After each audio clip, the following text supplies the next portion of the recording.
bonjour, vous en avez marre de tous ces politiques véreux qui ne vous écoutent pas. Allez, hop, allez voter.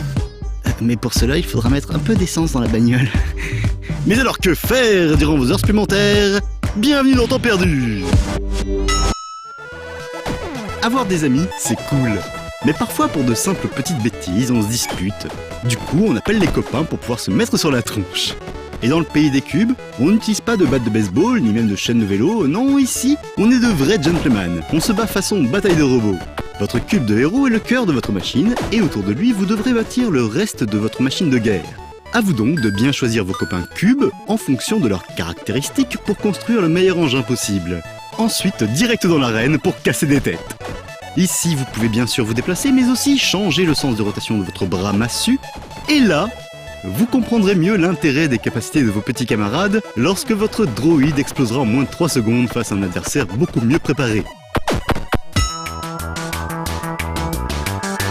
Encore quelques mois et vous passerez enfin votre bac, votre BEP ou je ne sais quel autre examen indispensable à votre carrière. Et pour certains d'entre vous, il y aura l'épreuve d'histoire. Je vous propose donc aujourd'hui de commencer à réviser en vous amusant avec History of the World.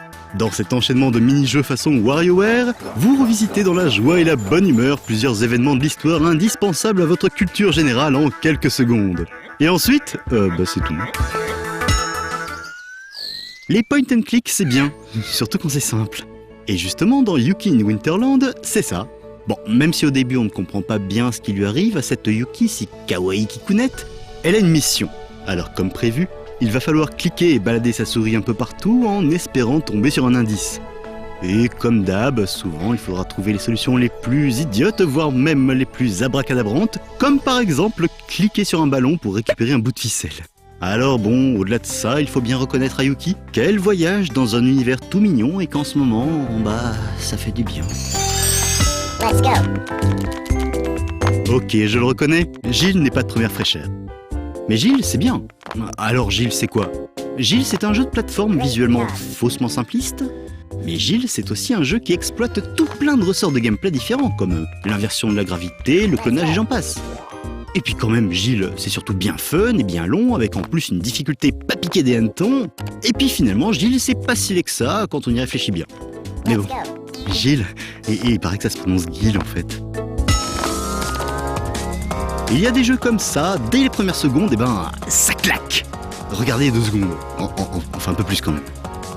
Ça envoie du bois, non? Le reste du jeu, c'est tout pareil. Vous êtes le petit bonhomme là et vous devez prendre la porte là-bas. Mais là où ça devient plus compliqué, c'est que vous vous promenez sur les surfaces d'un cube. Et donc, lorsque vous passez d'une face à l'autre, la gravité et le sens de vos déplacements changent.